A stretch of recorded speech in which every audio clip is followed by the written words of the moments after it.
guy wants to be in a relationship with a girl that has big bum bum. Everybody wants to be a boyfriend to a baddie. Everybody wants to date a girl that has the sashio vibes, that has big bum bum, that is fair in complexion and everything.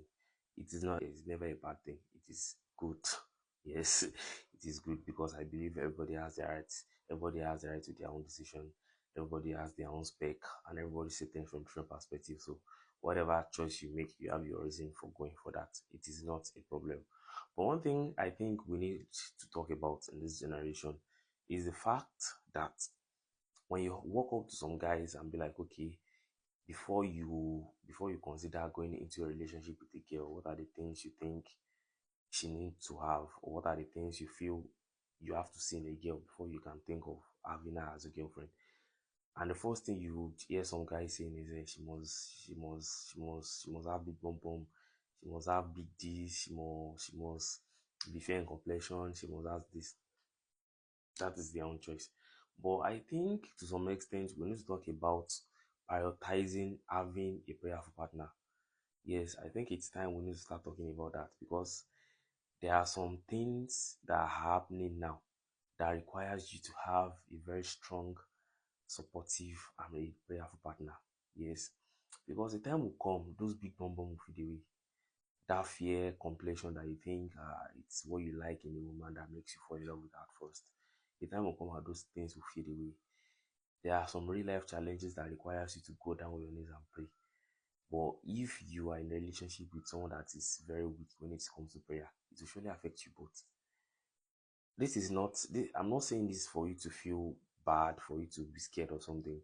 But as a guy, you need and deserve a prayerful wife, a prayerful girlfriend that can kneel down, that can go on her knees and pray to God on your behalf, that can cry to God on your behalf.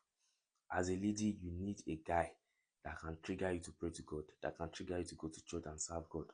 Not a guy that will only force you to dress up and go to the club. I'm not saying clubbing is bad, but to some extent, you need to place some things ahead. You need to put some things first. You need to prioritize some things.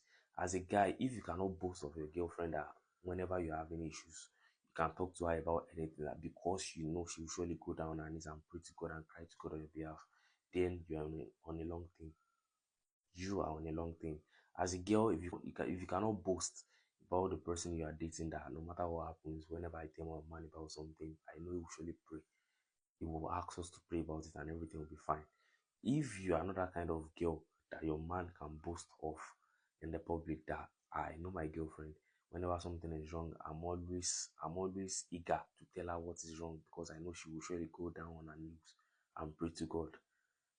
If you're another kind of girl, if you're another kind of guy that a lady can boast of, that I know whenever I talk to my man about something, I know he will surely pray for me about it, then you're on a long thing. So I think that alone should be one of the top priorities in a relationship before you consider dating anybody. Just ask, just try to know how prayerful they are. Yes, just try to know how prayerful they are because it is very, very important. Prayer life is very important. Prayer life is everything. You cannot just keep going because there are some challenges that your money will not be able to solve. That beauty you are chasing all about will not be able to solve. That beauty you focus so much on will not be able to solve. The only thing that can solve so many things is prayer.